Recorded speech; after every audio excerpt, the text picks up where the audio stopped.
Yo, what's up, guys? This is Why Not Be Reckless, aka Wanna Be Cast, and one of the HCS commentators, and we have another HCS weekly report where today we're going to be breaking down the entire HCS Orlando from pool play to bracket play to final standings and expectations going into Worlds. This is going to be a lot of content. I might break it up into 3 different parts. We'll see how this goes. Either way, if you guys love this content, make sure you subscribe down below, hit that like button, and all the other stuff that YouTubers say, yada yada. All right, let's get right into it, guys. Pool play. Optic Gaming finishing off 4-0. No real surprise here in their matchup against FaZe. They went 3-2. It got taken to a game 5, and it was so exciting to watch Optic and FaZe leave it all on the line, but eventually Optic remained undefeated in their pools. Really no surprise there. FaZe coming out 3-1. Ascend 2-2. Eventually Fnatic make it into their bracket and are able to beat out the Chiefs. Some might call that an upset, some might not. Fnatic were looking a lot better than we've seen them in times past. Pool B. I told y'all this was going to be the pool of death, but ain't nobody want to believe. Everybody kept talking, oh my gosh, pool A, oh my gosh. I kept saying, like, pool A is nice. You got Optic versus FaZe. I'm not gonna lie, it's nice, but this was the most competitive pool because you could have made a great argument for anybody taking it, and eventually it was gamers first that go undefeated and come out on top here, but it wasn't easy. You go to game 5 with Native Red able to pull off the 3-0 on Auction Esports and a 3-0 on Quadrant, but eventually this 3-2 is going to matter when we talk about the tiebreaker, because as you can see, it's a 3-way tie for second place. Quadrant in day 2 were able to beat out Native Red, and let's find that real quick. Native Red in a 3-2 win, and Quadrant had second place locked in. By the time they played between Gamers First, Native Red, and Sentinel, which was the original pool, Quadrant were second place going into the next day. When Oxygen Esports joined in, by the way, the team that made out of open bracket, that's where things got crazy. Oxygen Esports was able to 3-0 Sentinel. They fell 0-3 to G1. They beat out lost to Native Gaming 3-2, but it's game 5. And then also beat out Quadrant 3-1, only losing 1 game to Quadrant. This is going to be really important. So when we go into the loss column, technically Oxygen Esports only lost 1 less time than everybody else. So they won the tiebreaker, even though Native Red had more wins, even though Native Red were able to beat out Oxygen Esports. When it came to the tiebreaker, it was about that map count, and technically they only lost 1. Which was crazy. Oxygen come out of open bracket, able to steal second place, and also qualify for Worlds. And by the way, top 2 automatically qualify for Worlds. All they did was make 1 change, 1 big one, bringing in Collect in place of Chris Common. That was the major change that Oxygen Esports ended up making, and clearly that change worked out, and obviously on loan from Native Red, which is pretty crazy. Native, think about this: Native loan Collect to Oxygen Esports, say, hey, no problem. You guys want to bomb? No problem. You guys are an open bracket. This won't even matter to us. You can have them on loan. Throw us a little bit of money. I'm sure, whatever. And then Collect comes in and literally steals away the second seed from both Native Red and Quadrant. How crazy is that? That is, I don't know. I thought it was insane. But Oxygen Esports putting off the major upset, qualifying for Worlds. We will see Collect coming back for this roster, most likely joining alongside Boom, Nemesis, and Triton. Native Red, one of the favorites to come out when Manny became available after United dropped him. Bringing the snipe down, of course. Native Red quickly swallowed them up and thought that they could have their best chance of qualifying for Worlds and having their best placing. And although they played amazing, they didn't automatically qualify through pools. We'll talk about bracket play and where they ended up. Sentinels 4-0, I don't think we're surprised there. But I was surprised that the only map that they dropped was actually to Navi. By the way, the first game of the day. Got the chance to cast that. Navi giving Sentinels their first loss, and there was some eyes widening there. We're like, okay, well, Navi's really good at LAN. Sentinels historically start off these tournaments a little bit slow. With that 1 win, we thought maybe Native could take a second one, maybe even the series. Now taking it back is kind of blasphemous, but so eventually Sentinels are able to remain undefeated. G2 versus Navi was actually a really good match. I think I got the chance to cast that as well. It was really good.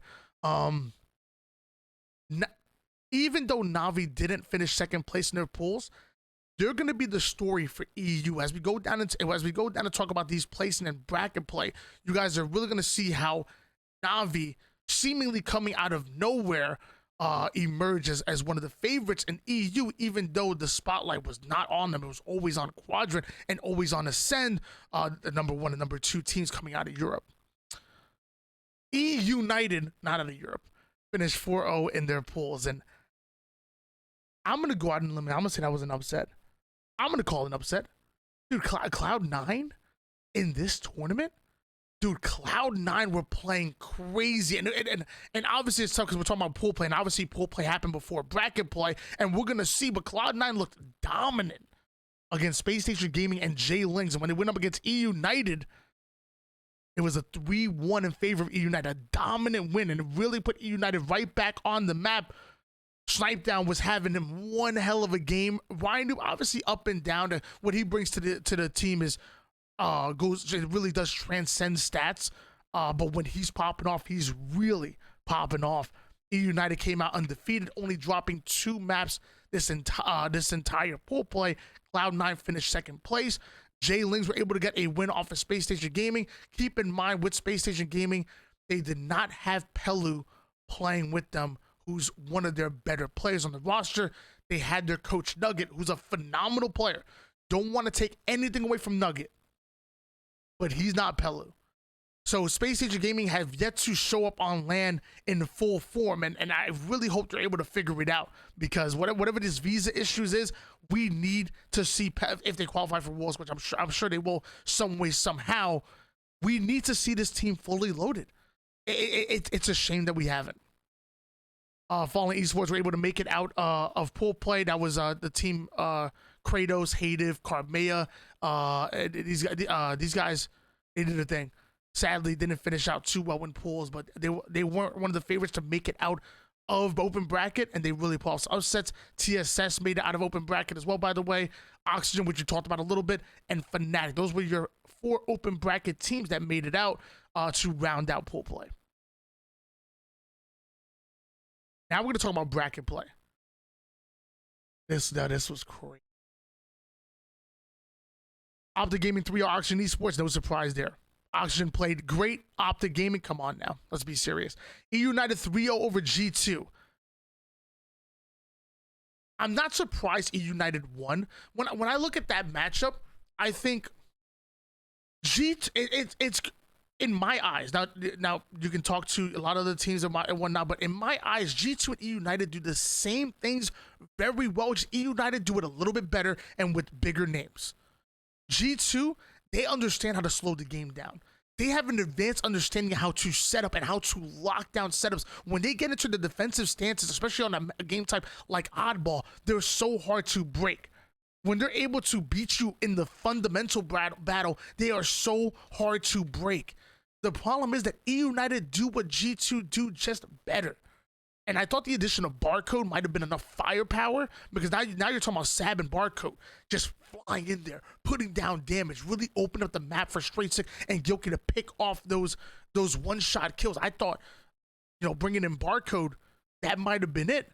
At least to get a win on United, at least 2. We got to see this go to game 5. But with the limited practice that G2 had, United were able to dominate them. If they met up again in Worlds, I can guarantee you this will not be a 3-0. I can't guarantee that United won't win, but I can guarantee you that this will not be a 3-0. C9 3-1 over Sentinels. Oh, y'all didn't hear me? Let me say it again. C9 3-1 over Sentinels in the winners bracket round number 1. Sentinels, the very team that swept them in the grand finals in Kansas City to become your champions, is the very team that got 3-1 and dominated by Cloud9, a former back-to-back LAN champions. Left kind of searching for answers, kind of scrambling a bit after Renegade leaves the team. C9 have one incredible comeback. C9 have one incredible recovery. And it's a 3-1 Sentinels in the winners bracket round number 1. I thought that was really impressive. We're going to talk about that obviously a little bit more because obviously Sentinels make a crazy run. Spoiler alert. Bottom tier, phase 3 won over G1. G1 were looking good. If FaZe never picked up King Nick and they still had Snipe down on the roster, maybe G1 have a better chance of winning this out. But I mean, come on, let's be serious. G1 are great. FaZe, are in the conversation of winning championships. And although I think G1, you can make an argument of them squeezing into the top 4 off of a crazy run on land, and maybe even beyond that, maybe, I think FaZe are at another level right now, and I would say are the favorites, and G1 are the ones who have to prove it and pull off the upsets. Won't say it's impossible, but I will say it's a bit improbable for G1 to consistently beat out FaZe, especially on land. Optic Gaming 3-1 over United. United played great. United fought at Optic Gaming. So do many. What do you want me to say here? It's Optic Gaming. FaZe 3-1 over Cloud9. With the way Cloud9 were playing, maybe you could have made an argument that Cloud9 were the favorites in this roster. Cloud9 the ones who actually won tournaments, while FaZe hadn't. But I will say, pound for pound, I think FaZe are the slightly better roster than Cloud9, and I can't sit there and say I was surprised. I would say that if C9 would have won, I actually would have considered that an upset based on FaZe's performances against C9 in recent. So if Cloud9 were to match up against FaZe again in this lower bracket, which we don't know what's happening, don't look at the bottom side, I would say that would be an upset because recent storylines have led to FaZe being the better roster. Winners bracket finals, Optic Gaming 3 over FaZe. I will say, not surprised at the outcome of Optic winning. I am surprised that it was a 3-0 sweep, especially when you look at in pool play. This went to Game 5 and it was an incredible series. FaZe might have ran out of gas a little bit later on in the tournament. Lower bracket time. What are we at? We're at 12 minutes. Not too bad. SSG 3-2 over Proton Gaming. Proton Gaming were phenomenal. The same team that dropped same player that was dropped from Oxygen Esports ended up on Proton Gaming, and Proton played absolutely lights out. Big ups to Proton Gaming, reuniting Common and Haynes together. Sadly, weren't able to get the best of SSG. Their road ends there. Quadrant taking the Game 5 and taken over by Team War. Let me tell you guys, we all became Team War fans going into this tournament. Going into the tournament in the green room, I told guys, I said, this team, called them the leftovers. I told him, I said, Envor and Tony 2 turned. Dropped from the respective rosters. Envor and Rami dropped from Fnatic, their respective rosters. Hysteria dropped from Complexity. Tony 2 turn dropped from G1. This team comes together and they're playing for something to prove. What's more dangerous than a team that's playing for something to prove? And when they won, it was just, they exploded. The passion was out there. The interviews, it was a tear jerking, and it was just so much emotion and energy. We all became Team War fans in Orlando. Fnatic 3-1 over Complexity. Upset, absolutely. Suppressed and Arctic, the former duo of Exit, were joining Jazeera and Septify. Septify is nasty. Jazeera was benched for 2 weeks, and since then has come out motivated. He's been great as well. Fnatic have been a dumpster fire for so long, and for them to get a win over a Complexity, this is the same Complexity roster that people had talking about making it into top 12, top 8, and upsetting it to top 6. They get 3-1 by Fnatic. TSS able to 3-0 Anime Demons. Navi with the 3 over SSG. Can't say I'm surprised. War with a 3-1 over Ascend. Dude, what? EU was quiet, bro. Dude, EU was freaking quiet. You're talking about Quadrant and Ascend. What happened? Like low-key, Ascend should have been the underdogs of this. Like they should have been the wild card. They should have been the X Factors. Ascend play the game so white, play the game so well, and they're so good. You know, when it's almost like, and I think Onset kind of touched on this in the green room, in his own words. So I'm not going to quote him exactly, but it almost seems like Ascendant Quadrant, they play up to their competition when they're playing against E United, C9s, Phases, Sentinels. They're playing up to them, but it's almost like they play down to their competition as well. They look good against great teams. They look bad against teams that they're expected to beat. I'm sorry. What do you want me to do? What do you want me to say? Team war, starting a war between the US and EU. You take down the number 1, number 2 teams from EU. Team war starting a war.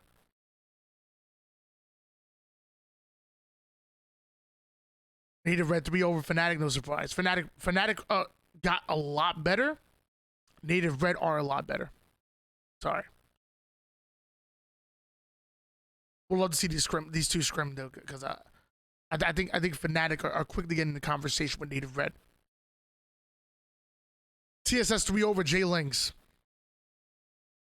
Can't say I'm surprised, man. Come on, it's freaking Ace, bro. It's freaking Ace.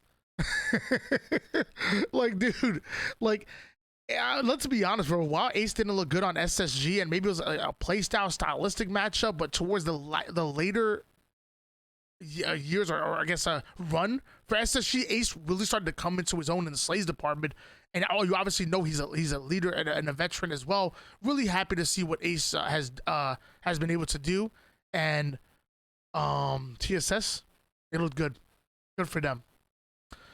Auction 3-2 over over Navi.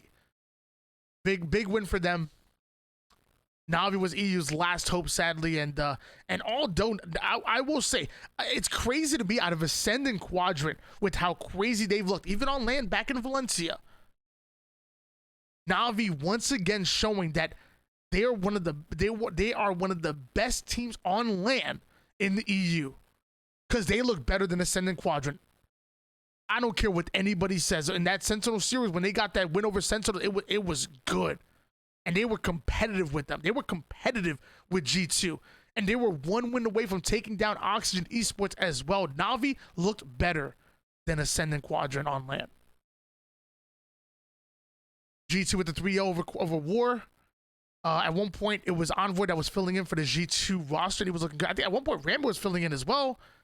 Sadly, they weren't able even get a win against G2, showing how strong G2 have gotten, and with very minimal practice, because you have Barcode who spent some time in Australia and in Japan and all this, and trying to get all this stuff to make it over here to America with visas and all the it's crazy, to be honest with you. But even with limited practice, G2 are dangerous. Once they get into the scrims, the grind, just think about how good they're gonna be. Sentinels 3-0 Native Red, no surprise. G1 3 over TSS. Sorry, TSS, love you. G1 are damn good. G2 3-2 over Oxygen. I don't want to say upset, but I could have definitely saw a world where Oxygen beat out G2 for sure, especially with how good they were looking, but I'm not going to call that upset. Sentinels 3-2 over G1. By the way, this series was insane. Dude, this series was crazy. Game 5.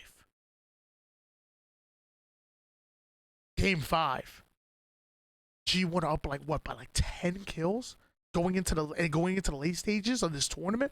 Sentinels about to be sent home by G1 once again, just like they did in the NA Super. Even this time, going to be on land, and there was like no excuse. There was no facilities, no, just straight up BR's land and passion, and G1 10 kills ahead. But of course, Sentinels, one of the best Game 5 teams of all time, one of the clutchest teams of all time, were able to make a miraculous comeback, and I watched the emotion on G1's faces, from the players to the coach to the owner. They left it all on the line. They did, man. and there was lots of emotions in that after that series. Good for Sentinels, but G1 are good. They are. Cloud9 3 over G2, no surprise. Sentinels 3-2 over E United. E United played amazing. Not surprised here. Cloud9 3 over Sentinels. Pump the brakes there. God bless. Hold on. Ain't no way that Cloud9 3-1 Sentinels over here. And then 3-0'd them. Cloud9 ran 6-1. 6-1 against Sentinels. How crazy is that? I want to remind you guys, Sentinels freaking, 4-0'd them. 4-0'd them in Kansas City with Renegade on the roster. A lot of people said when Bound came in to fill in on this roster, the squad got weaker. Where? Who got weaker? What the hell? Dude, Cloud9 are diffy on land, bro. From this point forward, like, it's funny. You have Auctioneast, I'm sorry, you have Optic Gaming and C9 on two different sides of the spectrum. Like Optic Gaming, we were questioning how they would perform on LAN because they were so dominant online. Cloud9 don't look good online. I mean, excuse me. Cloud9 don't look elite online. They look great. They don't look elite online. But when they get to LAN, oh my gosh. There's one thing that Optic and Cloud9 have in common is that we will, from now on, we will only judge them on LAN. I don't care if Optic Gaming win every scrim leading into Worlds. I don't give a damn. I don't care if Cloud9 lose every single scrim, get demolished, get pounded. I don't care if someone strangles them with an Ethernet cable. I don't care. When it comes to Cloud9 and Optic Gaming, the one thing they have in common is that I don't give a freaking damn what they do online. What are you gonna do on LAN? Cloud9 3-1 over FaZe. FaZe runs out into the elimination bracket of 3-1. Cloud9 get their revenge in the same exact series result, knocking FaZe out of the tournament in third place, bringing Cloud9 into the grand finals where Optic Gaming do what Optic Gaming do best, and that's win, even on LAN. These two, man. We're going to find out if Optic Gaming can go back-to-back at Worlds. We're going to find out if this was a fluky tournament for Cloud9 because we need to know. Dude, Cloud9, what average? A 1.5 placing on LAN. Think about that. 2 first place finishes, 2 second place finishes. I'm pretty sure it's a 1.5 average rating on or placing, excuse me, on LAN. Renegade, Bound, me, it doesn't matter. Cloud9 on LAN know how to win. Except it's Optic, apparently. Go into the placings here. And it just kind of, you know, Optic Gaming had them as, top 2 guarantee. Cloud9, I'm not gonna lie, with how good Sentinels have looked on LAN, with how good Optic have looked online, I just thought, and the major changes that went through with Cloud9 bringing it Bound, I thought Cloud9 would end up in third place. I will say that I'm surprised in a good way that Cloud9 ended up in second. I had FaZe in third, not below Cloud9, but I had FaZe in third, so really no surprise there. Sentinels in fourth, I'll say I'm surprised. I had them in top 2. G2, we knew that G2 was a top 16. The problem is that there was too many teams that were in the conversation for top 6. I'll say I'm surprised. United top 6, I don't think it's bad at all for them. Not at all. Obviously, people were like, "Oh my gosh, they got third and second and and fourth. They shouldn't have dropped." Come on, that's a different roster. Top 6 is great for them. We'll see them at Worlds. Oxygen getting top 8, surprised. Gamers First getting top 8. This is a team that I would say was fighting for top 6, maybe even 4th place. I'm not gonna sit here and say I'm surprised by that. Oxygen, I'm surprised by. Navi getting top 12. I'm surprised they were the #1 team in EU. Good God. Team War, top 12 is good. Native Red, I would like to see them in top 8, but, you know, top 12 isn't bad at all. TSS, I will say I'm shocked over Ascend, Quadrant, Complexity, and a bunch of other ones. Yeah, I would say I'm shocked by TSS. SSG, top 16, good for... You don't have someone in your freaking starting lineup.